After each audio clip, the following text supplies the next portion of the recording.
خوانش کتاب چنین گفت زرتشت اثر فردریش نیچه، ترجمه داریوش آشوری. دیباچه کتاب‌هایی هستند که اگر کسی با آنها چنان که باید سر کند، یعنی جانمایه اندیشه آنها را زندگانی کند، نقشی ناستردنی بر روان آدمی می‌گذارند، زیرا سر و کار آنها با جان آدمی است.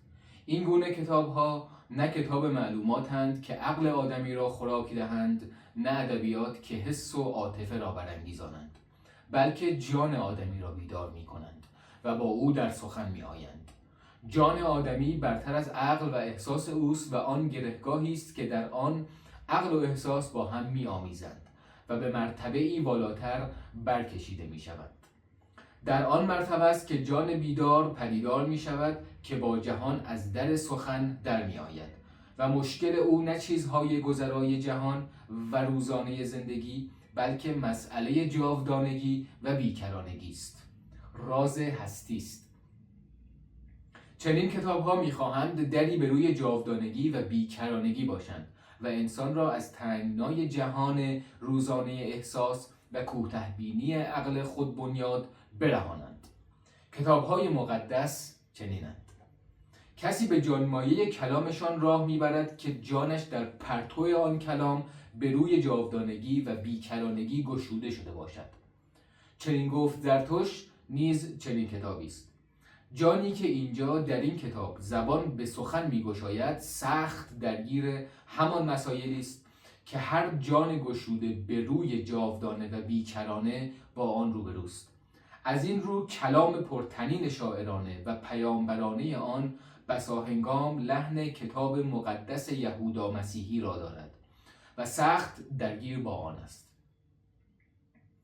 درگیری آن با انسان مدرن و روح مدرنیت و پیام آوری که برای گذار از آن می کند آشکارا جنگ و گریز آن را با روح تاریخ و تمدن اروپایی نشان می دهد.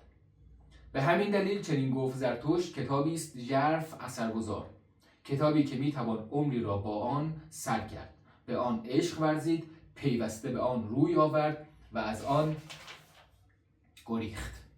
اما کسی که جانش با جان کلام آن درآمیخت دیگر دشوار از دایره نفوذ آن بیرون می تواند رفت. ماجرای درآمیختگی من با این کتاب در 30 سال داستان درازی است که اگر عمری بود از آن سخن خواهم گفت. اما کوشش من برای آراستن و پیراستن زبان ترجمه آن داستان کوشش دراز 30 ساله من برای جذب و فهم جانمایه اندیشه این کتاب و گنجانیدن آن در قالب زبانی بوده است که زبان من است، هم زبان مادری من و هم زبان شخصی من. کوششی بوده است برای از آن خود کردن این کتابی که اگرچه از زبان پیامبر ایرانی سخن میگوید، اما مایه اندیشگی آن از فضا و جهانی می آید که ما سخت با ژرفنای آن بیگانه ایم، یعنی جهان مدرن اروپایی. تکیه‌گاه آن تمامی میراث اندیشه و ایمان اروپایی است، از یونان باستان تا قرون وسطی و اروپای مدرن سده 19. کتابی است که تمامی میراث فلسفه و کلام و علم اروپایی در آن به زبان رمز و تمثیل و ایماژ شاعرانه به سخن در می آید و همچنین با تمامی این میراث سر ستیز دارد و در پی آینده دیگری است برای انسان. می‌خواهد جهان و انسان دیگری بنا کند. فهم چنین کتابی برای منی که به حکم سرنوشتم یک روشنفکر جهان سومی بودم سخت دشوار بوده است و ریختن آن در قالب زبان مادریم که بسیار از زبان و عالم این کتاب بدور است نیز کاری همچنان دشوار. اما من دست از طلب بر نداشتم و سالها کوشیدم و در تنگناهای نفسگیر و کمرشکن زندگی نیز دست از کوشش بر نداشتم تا این کتاب را از آن خود و زبان خود کنم.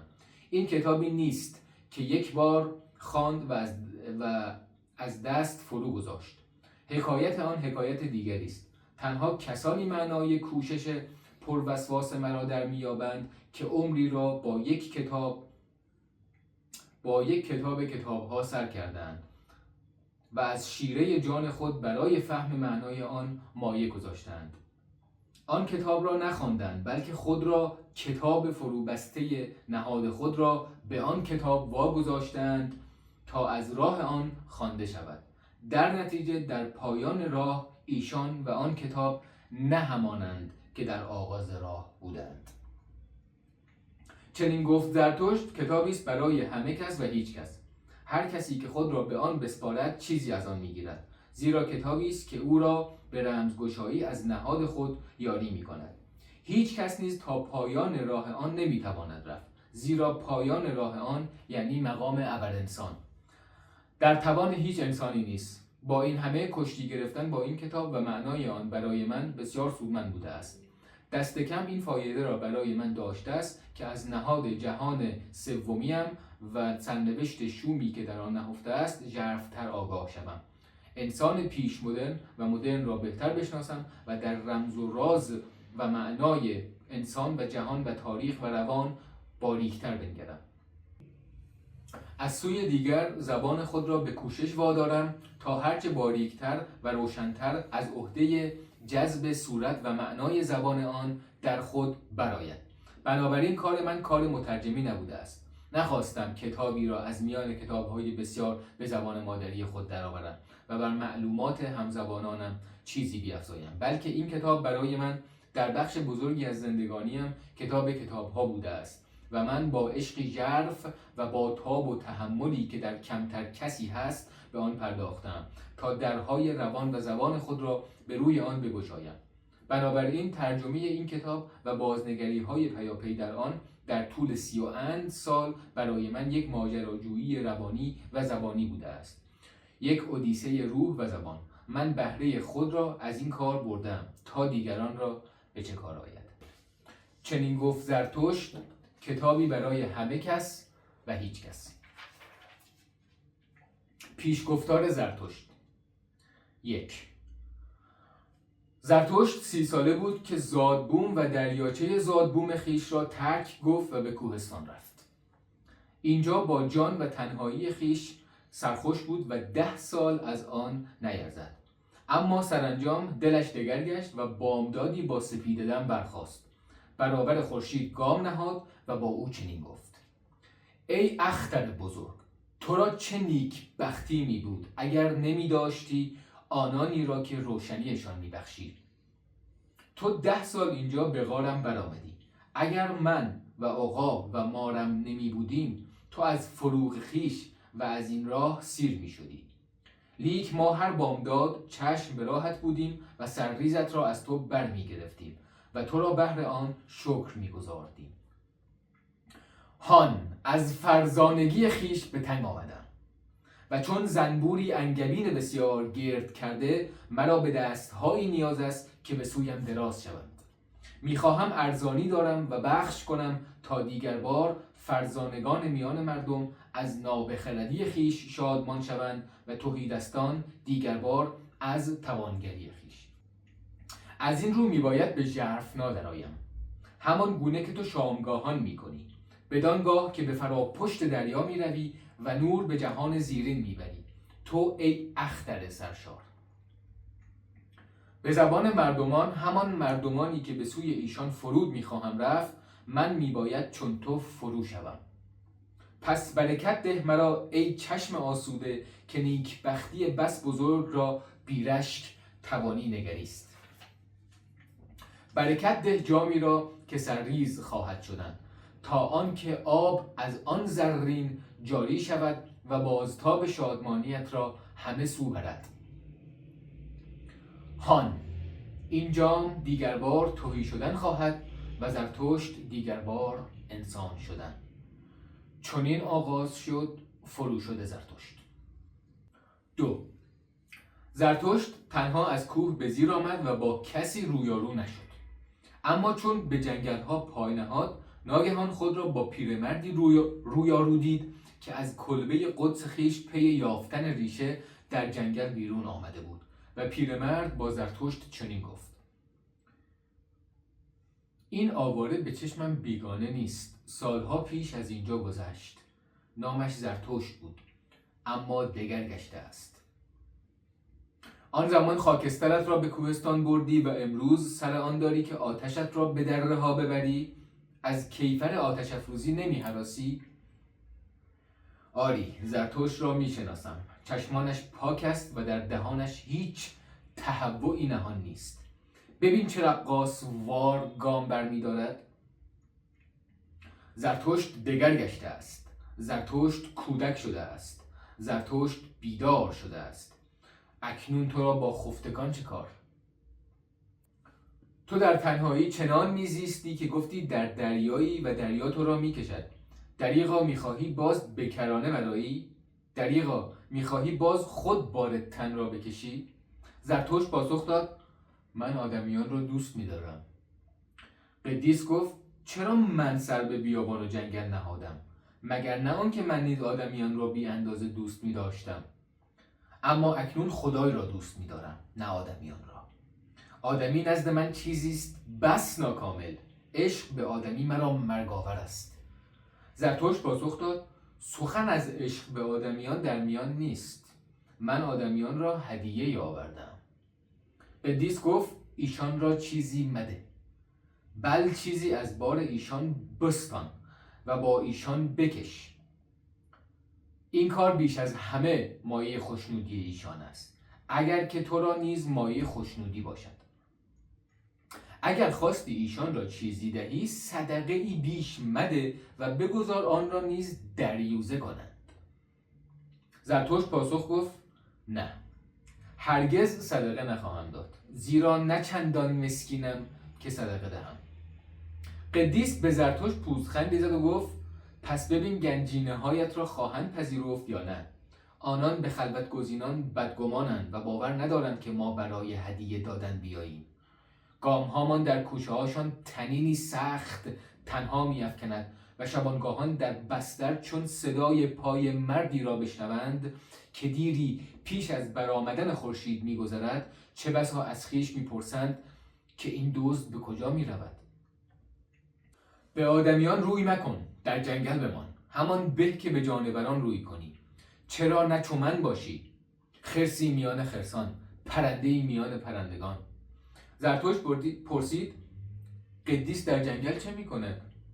قدیس پاسخ داد سرود می سرایم و می خوانم و با سرودن می خندم و می گریم و زمزمه می کنم. این گونه خدای را نیایش می کنم. با سرود و گریه و خنده و زمزمه خدایی را نیایش می کنم که خدای من است. اما تو ما را چه هدیه‌ای آورده ای؟ زرتشت با شنیدن این سخنان در برابر قدیس سری فرود آورد و گفت مرا چه چیز است که شمایان را دهم؟ باری بگذار زودتر بروم تا چیزی از شمایان نستانم. و این گونه پیرمرد و مرد خنده زنان چون دو پسرک از یکدیگر جدا شدند. اما زرتشت چون تنها شد با دل خود چنین گفت چه بسا این قدیس پیر در جنگلش هنوز چیزی از آن نشنیده باشد که خدا مرده است. 3. چون زرتشت به نزدیک ترین شهر کنار جنگل ها رسید، انبوهی از مردم را در بازار گرد آمده دید، زیرا نوید داده بودند که بندبازی نمایش خواهد داد. و زرتشت با مردم چنین گفت من به شما ابر انسان را می آموزانم. انسان چیزی است که بر او چیره می باید شد. برای چیره شدن بر او چه کرده اید؟ باشندگان همه تا کنون چیزی فراتر از خویش آفریدند، اما شما می‌خواهید فرو نشستن این مد بزرگ باشید و بس. به جای چیره شدن بر انسان چه بسا به حیوان بازگردید. بوزینه در برابر انسان چیست؟ چیزی خنده آور یا چیزی مایه شرم دردناک؟ انسان در برابر ابر انسان همین گونه خواهد بود، چیزی خنده آور یا چیزی مایه شرم دردناک.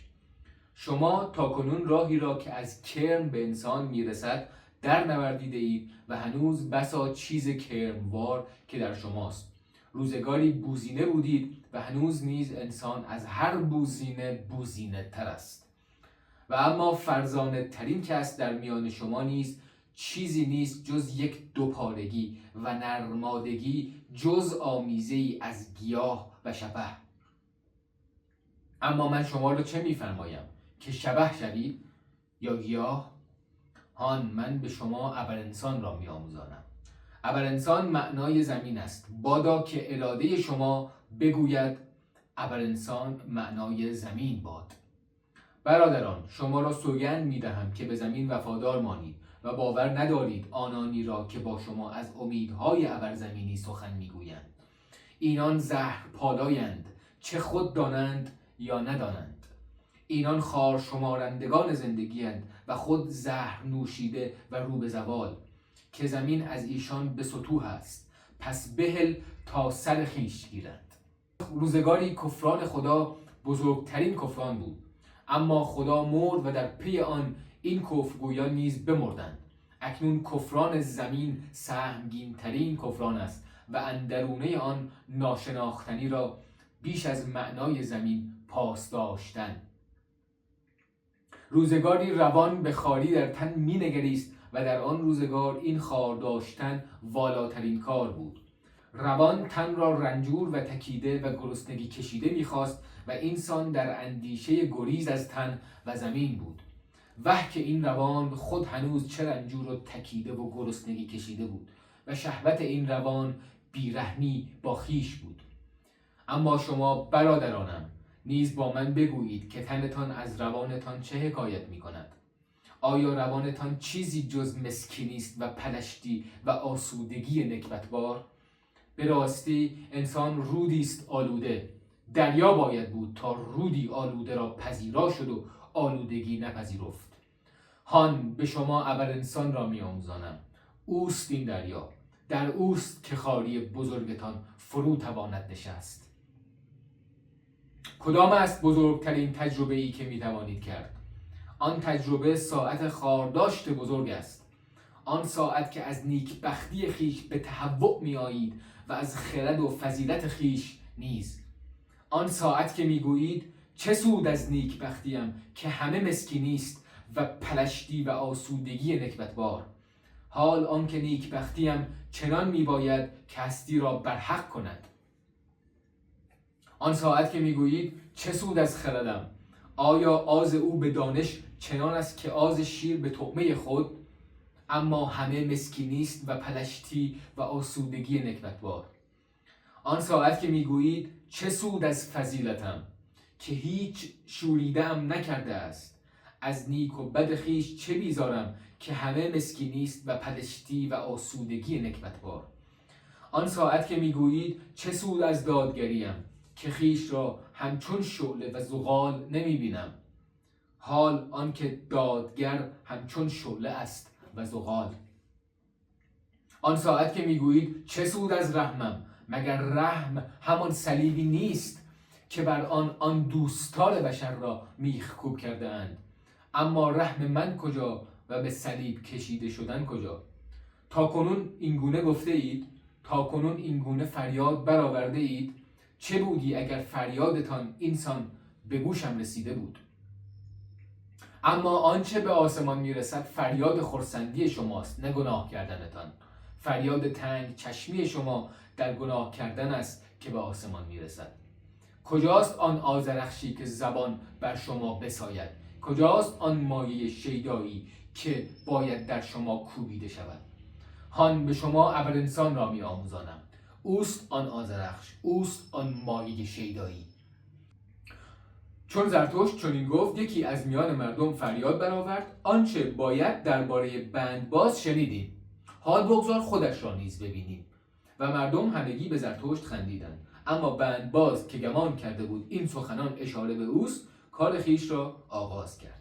باری زرتشت در مردم نگریست و حیران بود. سپس چنین گفت: انسان بندی است بسته میان حیوان و ابرانسان، بندی بر فراز مغاکی، فرا رفتنی است پرخطر، در راه بودنی پرخطر، واپس نگریستنی پرخطر، لرزیدن و درنگیدنی پرخطر. آنچه در انسان بزرگ است این است که او پل است، نه غایت. آنچه در انسان خوش است این است که او فراشدی است و فروشدی. دوست می‌دارم آنانی را که جز فرو شدن زندگی دیگر نمی‌شناسند، زیرا که ایشان فراشوندگانند. دوست می‌دارم خار شمارندگان بزرگ را، زیرا که پاس دارندگان بزرگند و خدنگ‌های اشتیاق به سوی کرانه دگر. دوست می‌دارم آنانی را که برای فرو شدن و فدا شدن نخست فراپشت ستارگان از پی دلیل نمی‌گردند، بل خویش را فدای زمین می‌کنند تا زمین روزی از آن ابرانسان شود. دوست می‌دارم آن را که برای شناخت می‌زید و شناخت را از آن رو خواهان است که می‌خواهد ابرانسان روزی بزید و چنین خواهان فرو شدن خویش است. دوست می‌دارم آن را که کار می‌کند و می‌سازد تا آن که خانه‌ای بهر ابرانسان بنا کند و زمین و جانور و گیاه را بهر او آماده می‌کند، زیرا این چنین خواهان فرو شد خویش است. دوست می‌دارم آن را که به فضیلت خویش عشق می‌ورزد، زیرا فضیلت خواست فرو شده است و خدنگ اشتیاق. دوست می‌دارم آن را که از جان چکه‌ای بهر خویش باز نمی‌گذارد، بل می‌خواهد سراپا جان فضیلت خویش باشد، بدینسان در مقام جان بر پل گام می‌نهد. دوست می‌دارم آن را که فضیلت خویش را خواهش و سرنوشت خویش می‌سازد و این گونه بهر فضیلت خویش هنوز زیستن خواهد یا دیگر نزیستن. دوست می‌دارم آن را که فضایل بسیار نمی‌خواهد، زیرا که یک فضیلت به است از دو فضیلت، زیرا که یک فضیلت چنبری است استوارتر برای درآویختن سرنوشت. دوست می‌دارم آن را که روانش خویشتن بر باد ده است و نه اهل سپاس خواستن و نه سپاس گزاردن، زیرا که همواره بخشنده است و بدور از پاییدن خویشتن. دوست می‌دارم آن را که چون تاس به سودش افتد شرمسار شود و پرسد نکند قماربازی فریبکار باشم، زیرا که خواهان فناست. دوست می‌دارم آن را که پیشاپیش کردارش کلام زرین می‌گستراند و همواره بیش از آنچه نوید می‌دهد به جای می‌آورد، زیرا که خواهان فروشد خویش است. دوست می‌دارم آن را که آیندگان را برحق می‌کند و گذشتگان را نجات می‌بخشد، زیرا می‌خواهد جان بر سر کار کنونیان نهد. دوست می‌دارم آن را که خدای خویش را گوشمال می‌دهد، زیرا عاشق خدای خویشتن است، پس باید با غضب خدایش فنا شود. دوست می‌دارم آن را که روانش در زخم پذیری نیز ژرف است و پیش آمدی کوچک او را نابود تواند کرد، پس شادمانه پای بر پل می‌گذارد. دوست می‌دارم آن را که روانش چنان سرشار است که خویش را از یاد می‌برد و همه چیز در درون اوست، پس همه چیز مایه فروشد او می‌شود.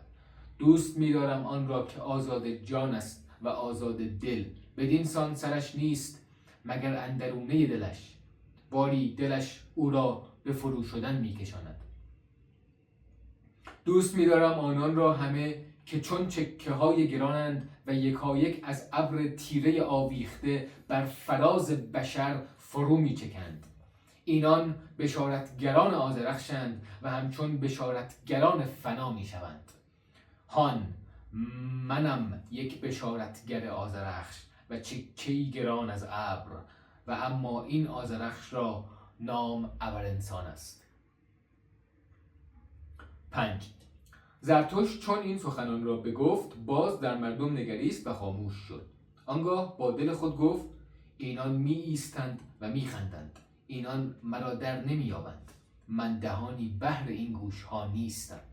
آیا نخست می باید گوشهاشان را فرو کوفت تا بیاموزند که از راه چشم بشنوند، یا می باید همچون کوس و واعظان توبه غریو برکشید، یا اینان تنها گنگان را باور دارند؟ اینان را چیزی است که بدان میبالند، چه مینامند آن مایه به خود بالیدن را؟ فرهنگ مینامندش و همان است که ایشان را از بزچرانان برتر مینشاند. از این رو دوست نمی‌دارند که واژه خار را درباره خویش بشنوند، پس من با غرورشان سخن خواهم گفت. پس من از خار شمردنی ترین کسان با ایشان سخن خواهم گفت و آن واپسین انسان است. و زرتشت با مردم چنین گفت: اکنون وقت آن است که انسان هدف خویش را فراروی نهد. اکنون وقت آن است که انسان تخم برترین امیدش را بکارد. زمینش هنوز برای آن چندان که باید غنی است، اما این خاک روزی تنک مایه و سترون خواهد گشت و دیگر درختی بلند از آن نتواند رست. دردا زمانی فرا رسد که انسان دیگر خدنگ اشتیاق خود را فراتر از انسان نیفکند و زه کمانش خروشیدن را از یاد ببرد. با شما میگویم انسان را در درون خمیره ای میباید تا اختری رقصان از او بزاید. شما را میگویم که هنوز در خود خمیره دارید. دردا زمانی فرا رسد که از انسان دیگر اختری نزاید. دردا زمانه خار شمردنی ترین انسان فرا میرسد، انسانی که دیگر خود را خار نتواند شمرد. هان به شما واپسین انسان را نشان میدهم. عشق چیست؟ آفریدن چیست؟ اشتیاق چیست؟ ستاره چیست؟ واپسین انسان چنین میپرسد و چشمک میزند. زمین کوچک شده است و بر روی آن واپسین انسان در جست و خیز است. انسانی که همه چیز را کوچک می کند. نسل او همچون پشه فنا ناپذیر است. واپسین انسان درازترین عمر را دارد. ما خوشبختی را اختراع کردیم. واپسین انسانها چنین میگویند و چشمک میزنند. آنان مکانهایی را که زندگی در آنها دشوار است رها کرده‌اند. زیرا انسان به گرما نیاز دارد. هنوز همسایه را دوست می‌دارند و خود را بدو می‌سایند. زیرا انسان به گرما نیاز دارد. بیمار گشتن و بدگمان بودن را گناه می‌شمارند و با پروا گام برمی‌دارند. دیوانه است آنکه هنوز بر سنگ‌ها یا بر آدمیان در می‌غلطد. گهگاه اندکی زهر که رویاهای خوش می‌زاید و سرانجام زهر بسیار برای مرگی خوشایند. هنوز کار می‌کنند زیرا کار مایه سرگرمی است، اما می‌پایند که این سرگرمی توانفرسا نشود. دیگر نه کسی توانگر می‌شود نه تهیده است که این هر دو بار گرانند. چه کس دیگر می‌خواهد فرمان روا باشد و چه کس فرمان بردار؟ که این هر دو بار گرانند. یک رمه بی هیچ شبان. همه یکسان می‌خواهند و همه یکسانند. هر که جز این ببیند به پای خیشتن به تیمارستان می‌رود. هوشمندترینشان می‌گوید پیش از این جهانیان همه دیوانه بودند و چشمک می‌زنند. زیرکند و از هر چه تاکنون روی داده است با خبرند، پس بر همه چیز خنده می‌زنند. هنوز با هم می‌ستیزند اما زود با هم می‌سازند، مبادا معده‌هاشان خراب شود. خوشی‌های کوچک روزانه‌ای دارند و خوشی‌های کوچک شبانه‌ای، اما نگران تندرستی خیش نیز هستند. ما خوشبختی را اختراع کرده ایم. واپسین انسان‌ها چنین میگویند و چشمک میزنند. و اینجا نخستین گفتار زرتشت که آن را پیش گفتار نیز نامیده‌اند پایان گرفت، زیرا در اینجا غوغای شادی جمعیت رشته کلامش را گسست. آنان فریاد زدند زرتشت این واپسین انسان را به ما ارزانی دار. ما را به صورت این واپسین انسان‌ها درآر تا ما ابر انسان را به تو ارزانی داریم. سپس مردم همگی غریو شادی کشیدند و هلهله کردند. باری زرتشت غمگین شد و با دل خود گفت آنان مرا در نمی‌یابند. من دهانی بهر این گوش‌ها نیستم. گویا دیر زمانی در کوهستان زیستم و بسی به جویباران و درختان گوش سپرده‌ام. حال با آنان چنان سخن میگویم که با بزچرانان. روانم آسوده است و روشن چون کوهسار بامدادی، اما آنان سردم میپندارند و سخره‌گری با شوخی‌های ترسناک. اکنون مرا مینگرند و خندانند، اما با آن خنده از من بیزار نیز هستند. خنده هاشان سرد است. اما آنگاه چیزی روی داد که هر دهان را فرو بست و هر چشم را خیره کرد. زیرا در این میان بندباز کار خیش آغاز کرده بود. او از دریچه‌ای بیرون آمده بود و بند را می‌نوردید که بر دو برج بر فراز مردم و بازار بسته بودند. چون درست به میانه راه خیش رسید، دریچه دیگر بار گشوده شد و کسی با جامه رنگارنگ مانند دلقکان بیرون جست و با گام‌های تند به دنبال پیشین رفت. صدای هولناکش فریاد برداشت برو جلو چلاق، برو جلو تنبل، دغل، رنگ رو باخته و الا با پاشنه‌ام قلقلکت میدهم. تو را اینجا میان برج‌ها چکار؟ جای تو توی برج است، باید آنجا زندانیت کنند که راه بهتر از خودی را بسته ای.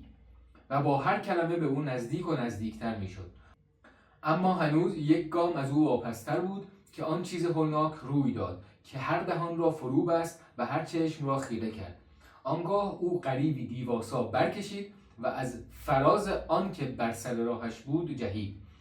اما آن دیگری که رقیب را اینگونه پیروز دید، عقل و قرار از کف بداد و لنگرش را رها کرد و خود به شتابتر از آن چون گردبادی از پا و دست به ژرفنا فرو افتاد. بازار و مردم چون دریای طوفان زده شدند، به ویژه در جایی که کالبد میبایست فرو افتد. همه چیز از هم گسیخت و بر هم ریخت. اما زرتشت از جای نجنبید و کالبد درست نزدیک او فرو افتاد. سخت آسیب دید و خورد، اما هنوز جان داشت. پس از چندی مرد در هم شکسته به هوش آمد و زرتشت را دید که بر بالینش زانو زده است. سرانجام گفت: تو اینجا چه میکنی؟ دیری بود که میدانستم شیطان روزی مرا میلغزاند. حال او مرا گریبان کش به دوزخ میکشاند. نکند که تو میخواهی او را از این کار باز داری؟ زرتشت پاسخ داد: ای دوست، به شرفم سوگند که چنان چیزی در کار نیست. نه شیطانی هست و نه دوزخی. روانت از تن نیز زودتر خواهد مرد. پس دیگر از هیچ چیز مترس. مرد با بدگمانی برنگریست و آنگاه گفت: اگر حق با تو باشد، پس من با از کف دادن زندگی چیزی از کف نخواهم داد. من هم چیزی بیش از جانوری نیستم که با کتکی و لقمه‌کی رقص به او آموختند. زرتشت گفت: نه، هرگز. تو خطر را پیش ساختی و در این چیزی نیست که سزاوار سرزنش باشد. حال از راه پیشه ات فنا میشوی، پس تو را با دستهای خود در گور خواهم کرد. چون زرتشت این بگفت، مرد میرنده دیگر پاسخی نداد، اما دستش را تکانی داد، چنان که گویی دست زرتشت را برای سپاس میجوید.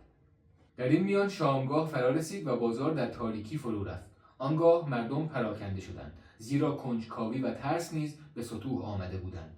و اما زرتشت بر روی زمین کنار مرده نشست و در اندیشه غرق شد.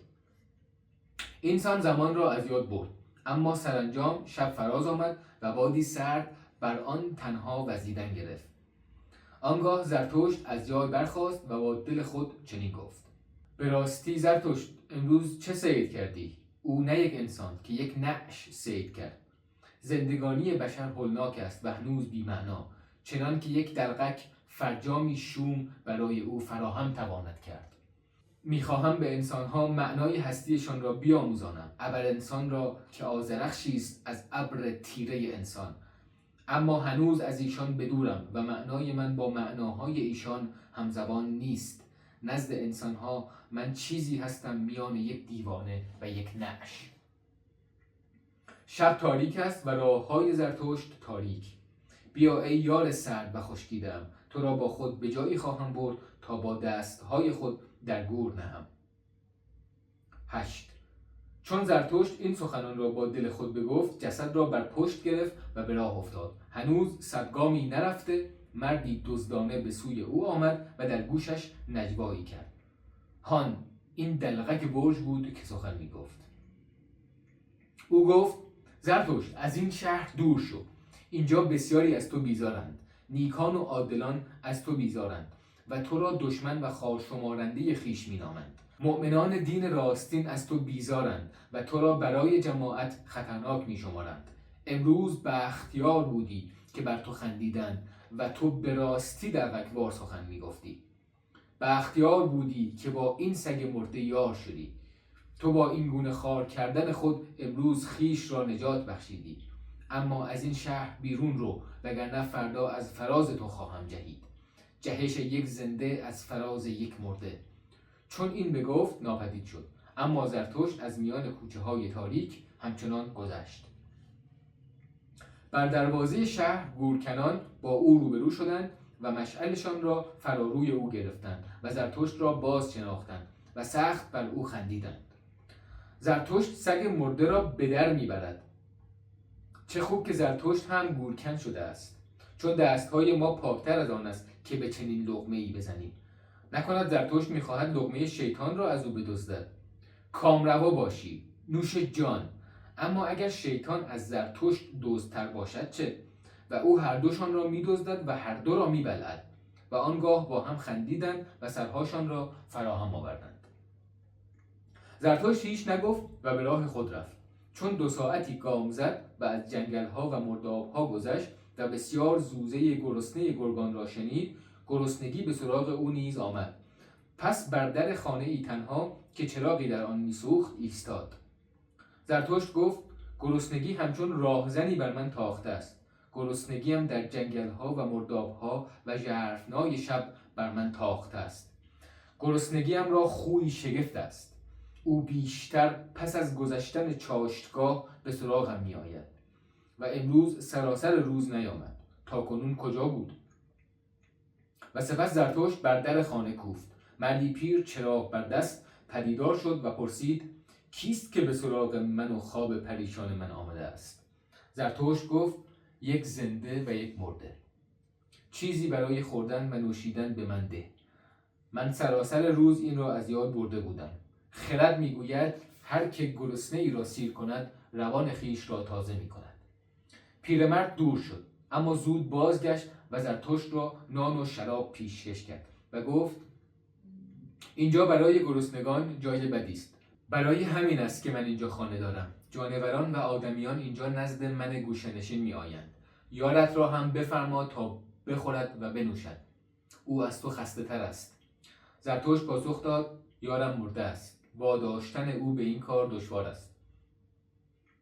پیرمرد ترش روی گفت: مرا با این کاری نیست. هر که در خانه مرا میکوبد باید هر چرا که به او پیشکش میکنم بگیرد. بخورید و به سلامت. پس از آن زرتشت 2 ساعتی دیگر خود را سپرده به راه و فروغ ستارگان گام زد، زیرا به شبگردی خو داشت و دوست داشت که در چهره هر آنچه خفته است بنگرد. اما چون سپیده سر زد، خیش را در جنگلی یافت انبوه و دیگر راهی در برابرش نمایان نبود. آنگاه مرده را در درختی میان تهی بالای سر خیش نهاد، زیرا میخواست از گرگها در امانش دارد و خود بر زمین خزه‌پوش آرمید و به زودی به خواب رفت، با تنی خسته اما با روانی آسوده. 9. زرتشت بسیار خفت و نه تنها سپیده دم که بامداد نیز بر چهره او گذر کرد، اما سرانجام چشم بگشود. زرتشت حیران بر جنگل و سکوت و حیران در خیش نگریست. آنگاه چون دریانوردی که نگاهش ناگاه به خشکی افتد تند برخاست و شادی کرد، زیرا حقیقت تازه‌ای را دیده بود و آنگاه با دل خود چنین گفت: فروغی بر من دمیده است. مرا به یاران نیاز است، یاران زنده نه یاران مرده و نه اشها که هر جا خواهم با خود برم. مرا به یاران زنده ای نیاز است که از من پیروی کنند، زیرا که خواهان پیروی از خویشند و بدان سو روانند که من. فروغی بر من دمیده است. زرتشت نه با مردم که با یاران سخن خواهد گفت. زرتشت شبان و سگ گله نخواهد بود. بهر آن آمدم که بسیاری را از گله بیرون کشانم. مردم و گله از من خشمگین خواهند شد و شبانان زرتشت را دزد خواهند نامید. من شبان میگویم اما آنان خود را نیکان و عادلان میخوانند. من شبان میگویم اما آنان خود را مؤمنان دین راستین میخوانند. نیکان و عادلان را بنگرید. از چه کس از همه بیش بیزارند؟ از آن کس که لوح ارزش‌هاشان را در هم شکند. از شکننده، از قانون شکن، لیک او همانا آفریننده است. مؤمنان همه دینها را بنگرید. از چه کس از همه بیش بیزارند؟ از آن کس که لوح ارزش‌هاشان را در هم شکند. از شکننده، از قانون شکن، لیک او همانا آفریننده است. آفریننده جویای یاران است، نه نعش‌ها و گله‌ها و مؤمنان. آفریننده جویای آفرینندگان قرین خیش است، جویای آنانی که ارزش‌های نو را بر لوح‌های نو می‌نگارند. آفریننده جویای یاران است و دروندگان قرین خیش، زیرا همه چیز نزد او برای درویدن رسیده است، اما او را 100 داس می‌باید و نیست. از این رو خوشه ها را می‌کند و دژناک است. آفریننده جویای یارانی است که می‌دانند چگونه دازهاشان را برا کنند. آنان ویرانگران نام خواهند گرفت و خوارشماران نیک و بد، اما آنان درندگانند و شادخواران. زرتشت جویای آفرینندگان قرین خویش است و درندگان قرین و شادخواران قرین.